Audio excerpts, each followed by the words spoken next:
watching Nerdosity. What's up, Nerdosity? This is your host, tigereycosplay, coming at you. And today, we're going to be doing a top list of Nerdosity with the top 10 saddest anime deaths. I was thinking Halloween, death. This one would be good, because there are a lot of anime deaths that get you right here. And you know the rules. These are all my opinion. These are the shows that I watch, so I'm not gonna do any animes that I have not seen. The characters don't actually have to stay dead for it to be sad, just so you know. And these are in order of how it made me feel and how it kind of probably made everybody else feel, because, I'm not a complete sociopath. But, let's get right into this with number 10, which is Marco Ikusaba and I'm Mikami from Future Diary. Now, these were the diary users that were together, and they could see with their diaries what was going to happen to either one of them. And they were going to get married, they were a couple, and it was so sweet how he saved her from all of her ish that happened when she was younger, and how they were just so good for each other. And then they have to die because Yuno is bat-crap crazy and wants to kill every single diary user so that our main boy can be the god of the universe, which apparently she has been doing for at least 2 whole things where she's actually become a god twice or something. And every single time she's killed these people. So it's these people are so sweet together and they did not deserve to die. The only reason why they were an antagonist in this thing is because they were forced into a game to play that they had to kill other people to become the god of the universe. And I think that they would have been a good people to be in charge of everything, because they were one of the most grounded people in this game, I feel. All of this crap happening just didn't need to happen. If Yuno wasn't bat crap crazy, they wouldn't have had to die 3 times. Or how many times that she did until our main boy finally decided to put everything back into its right order where everybody lived in this version of the universe. It was just intense, to say the least.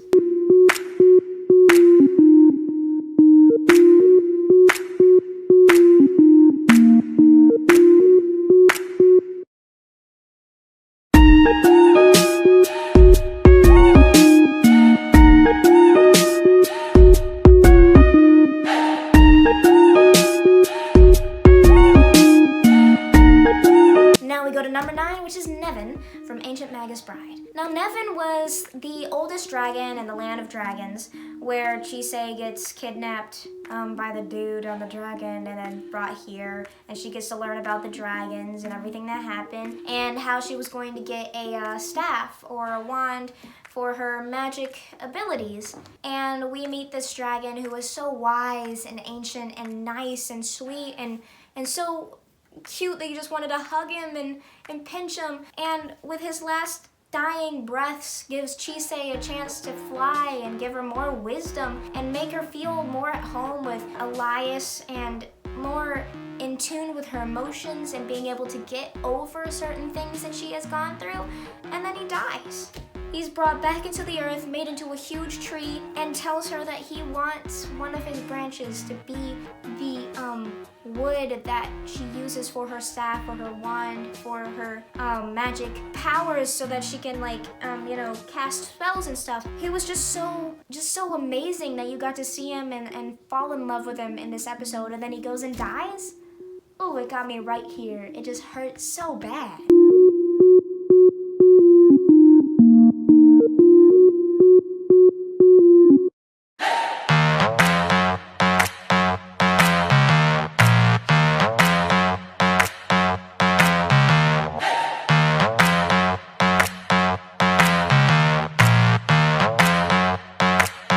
To number 8, which is the guild Moonlight Blackcats from SAO, and those are the members are Kaita, Sachi, Zetsu, Sasamaru, and Ducker. Now, this guild was the first guild that Kirito ever joined, and was the last guild that Kirito ever joined until he was forced to join the one that Asuna was in. But these characters were so lively and so friendly to each other and best friends, and they loved that they were able to try to get to the 100th level so that they can get free and go back to being best friends and get out of this world.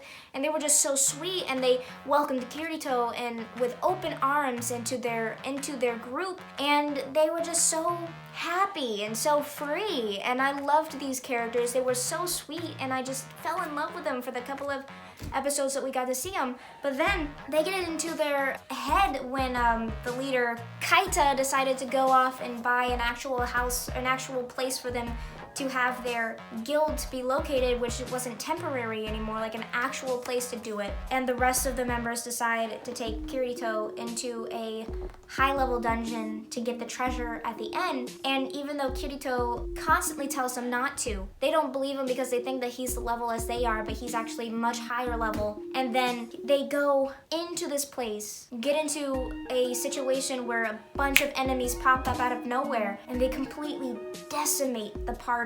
Kirito is the only one left standing because he's the only one strong enough to actually beat these monsters, and he was trying to save these 4 characters, and they just end up dying because of all of the creatures that came out of nowhere, the ambush. So he has to go back to Keita and explain to him that he killed the whole party because he lied about his power level, and Keita, in such of grief and anger at Kirito, commits suicide and just dies. And everybody in this game dies for real in real life. So Kirito basically damned them into death because he lied about his true power level, and he had to deal with that guilt until one of the members, Sachi, which he was closest with, gave her her final wishes to him at Christmas through a ball that had like a voice memo or something, and it was so incredibly sweet. But it was so awful to see these characters die because Kirito like got all angry with himself and just shut himself completely off of the rest of the world, and it was just like they all died, and then the one dude committed suicide. It was an awful thing to experience and go through, and it was just so incredibly sad, especially since you had a few episodes to get to know these characters and actually fall in love with them like Kirito did, and then to see them all die.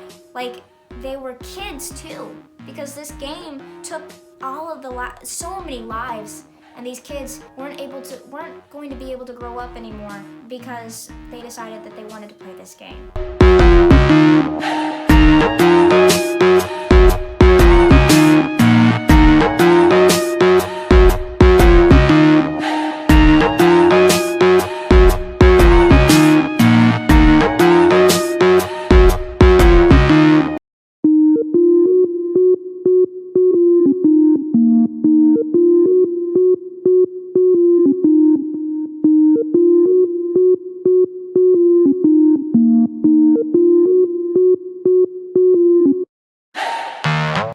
Number 7, which is Nezuko from Demon Slayer, or I can just add all of Tanjiro's family in there. It sucked when these demons completely killed off Tanjiro's whole family, especially Nezuko, which we actually got to like have more of a connection with in the beginning when she was still human. But I put her at number 7 because she lives on as a demon, but she still doesn't have like her humanity. So she technically died as a human, and it sucked to have like these characters that were so cute and a loving family and so close to each other and so amazing that he, by sheer luck, had to go do something and comes back to his whole family dead, and then realizing that Nezuko is also almost dead and wants to try to save her, and then realizes that he can't do anything for her because she turned into a demon. But it's at number 7 because we still have hope for Nezuko.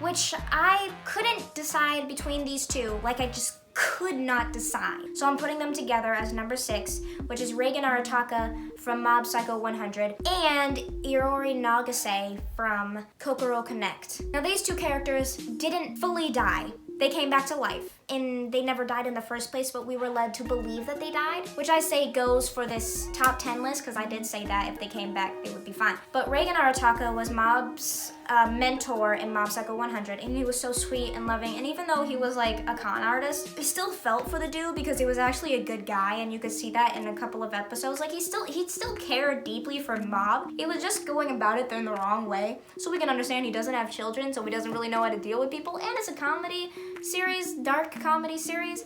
But At the end of the culmination of this, we see him get struck down by an intense sword by a psychic user that was like super intense. And we saw him get struck down, and we know that he's human and not as good as he says he is. We are led to believe that he died. And at that moment, I was so dumbstruck. I was like, no, this dude can't die. He's like one of my favorite characters. I love him. And I don't know if it was the next episode, like if that ended right there as a cliffhanger, or if it was like a few moments later that he comes back up because Mob saved him at the last moment unknowingly. Like everybody starts like being upset, and then all of a sudden he comes back and he's able to clear everything and fix everything.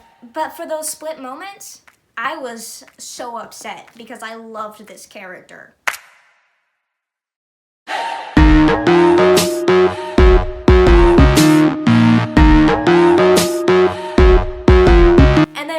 Nagase from Kokoro Connect, in one of the situations where they would switch each other's bodies in the phenomenon, one of the sections happened that she accidentally like fell off of a bridge because of Heartseed and almost drowned, where she was taken to the hospital where she was dying, and they all had to figure out who was going to die in Iori's body because nobody wanted Iori to die, and they were trying to figure out who was going to die within their group. And Iori stepped up and she was like, listen, I couldn't live in somebody else's body as someone else and have to deal with being you. And no offense to being you, but I think that I should die in my own body because it is my body and that's who I am. And I can't, in good conscience, fate any of you guys to die in my place. So she decides to take the time to talk to every single person through someone else, and she confessed her love to Taichi, was so sweet to Inaba, Yui, and Aoki as well. I was crying at this point because I was just like, no, she can't die, this is awful. And everybody is led to believe that she died until Heartseed comes back out and says that they made the correct choice of having Iori die in her body so that Iori was going to get better, because he was still not done with them. He thought they were such a fun group to play with and mess with. So he helped the doctors bring her back so that she was able to be better. She just had to have like a day in the hospital to recover. You hated Heartseed at that moment. Like, it was awful. But just having to go through that sucks.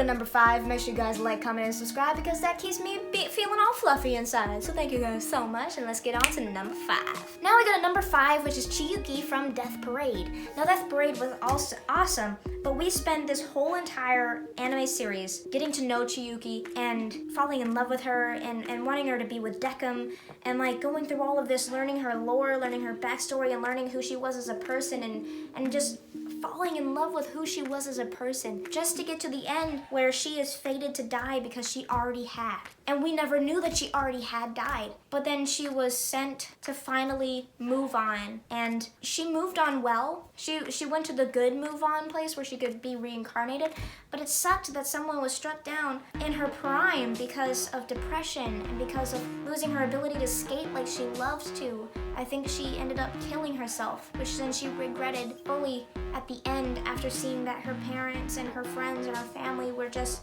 so upset that this whole thing happened, and we had to go through all of that. I loved the series, but getting to that point and having her like completely die was just heart-wrenching.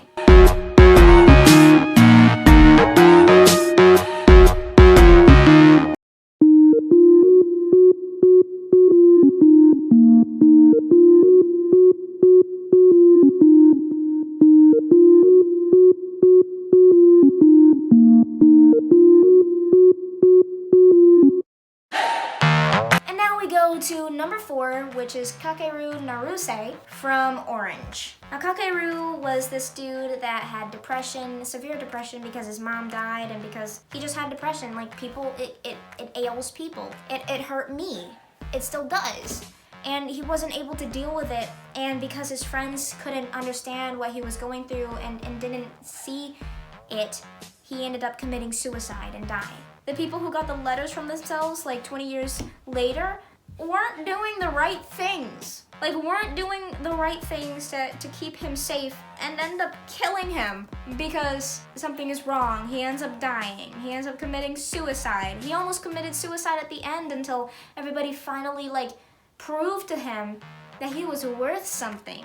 So he does end up living at the end, but in a few other alternate realities, he died. He committed suicide. And they had to live with that for the rest of their lives, knowing that they could have done something and not doing anything at all, or not being able to do anything at all. One little thing could change someone's life completely. And knowing that as a human being and outside of yourself was just so intense, because it's true. It made me cry so much in that series.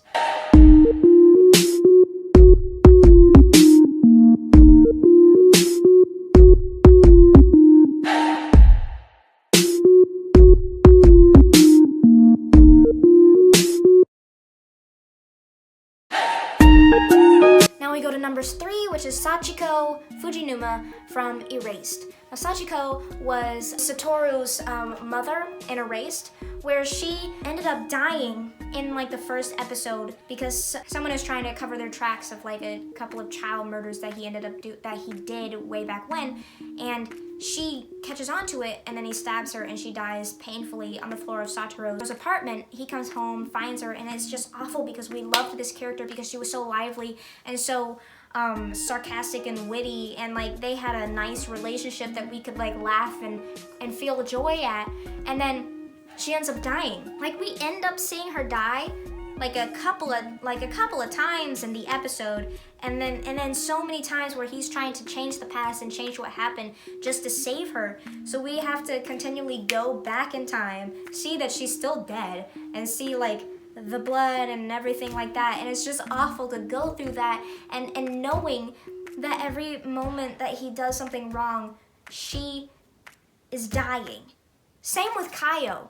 It was awful.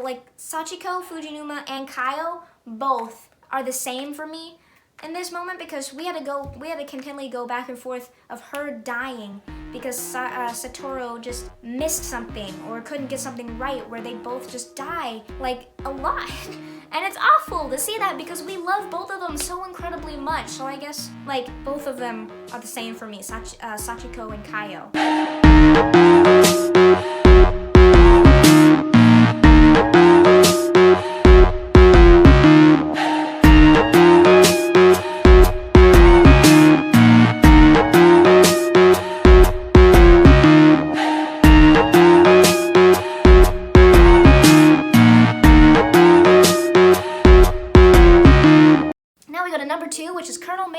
From Full Metal Alchemist. It was awful to see such a military person with such love for his family and his country and his friends that he was willing to go to the greatest lengths to save them, and ends up dying because he figures something out, and the homunculi and the big bad dude couldn't let it get out, so he had to die for it. Having to go through the grief of everybody continually through the series and realizing that he died for something, but he really didn't need to die. The homunculi still lost. They didn't win. So it was for nothing because you guys were fated to lose, yet we still lost one of the best characters in the series because he got a little too close to the truth.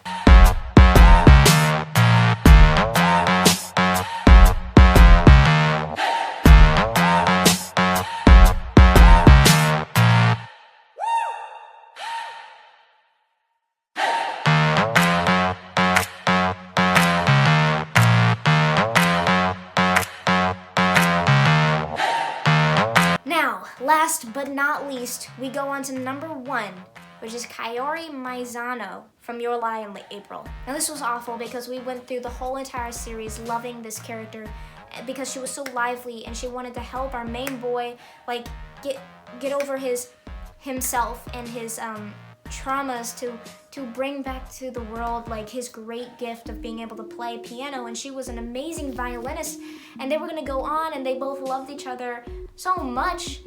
And she was a light onto this like ho-hum world that he had, and just a light in general to these people.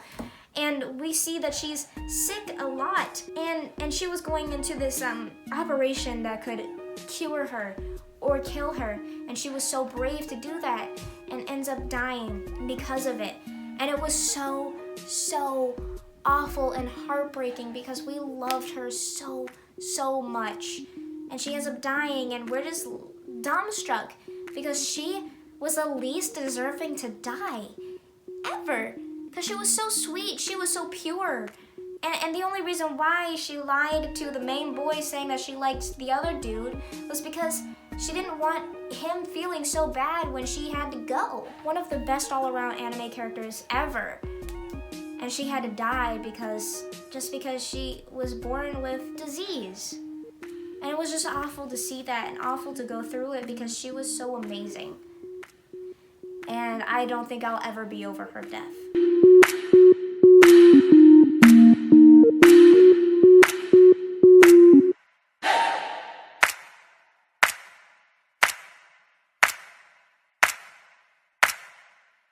And that's it. Thank you guys so much for watching the top 10 saddest anime deaths. And man, was this episode a doozy. Whew. And if you agree with my picks, make sure you comment below and tell me what you think. And if you don't, comment below and tell me who should have been on this list. I haven't watched enough anime to probably get the full spectrum of who was the worst death ever.